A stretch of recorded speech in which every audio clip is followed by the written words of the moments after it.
Хангаласском районе затоплено 2 населенных пункта. В Актемцах в воде стоят 171 дворовая территория, 82 жилых дома. В селе Хаттачу 52 дома.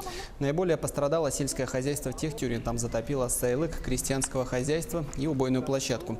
В Актемцах по предварительным подсчетам пострадало 40 голов лошадей. В Хаттачу ушла под воду рассада и семена картофеля. Сегодня в Актемцах работает правительственная комиссия по чрезвычайным ситуациям. Все обращения граждан зафиксированы, людям обещали помочь. Сегодня сложная ситуация сохраняется, это Усть-Алданский, Татинский районы. Но по Хангаласскому району надо отметить, что подтоплено частично и 3 населенных пункта. Наиболее пострадавшие это село Актемцы, более 50 участков затоплено. Мы в 8 утра с комиссией по чрезвычайным ситуациям сделали облет. От Жатая до Актемцев пролетели. Ситуация здесь стабильная. Готовность района и населенных пунктов стопроцентная.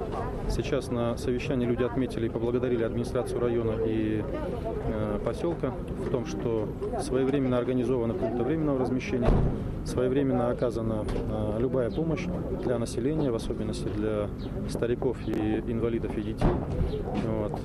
И отмечено, что также силы и средства МЧС и службы спасения своевременно прибыли и отрабатывают. Поэтому здесь я рассматриваю ситуацию не критической.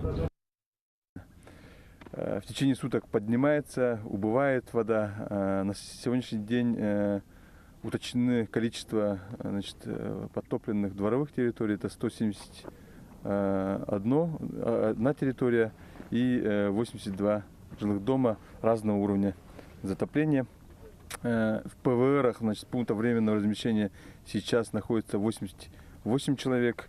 И есть часть людей, которые размещены у нас по родственникам. У нас организовано круглосуточное дежурство в администрации Актемского наслега и усилены меры безопасности как на воде, так и правопорядок общественный.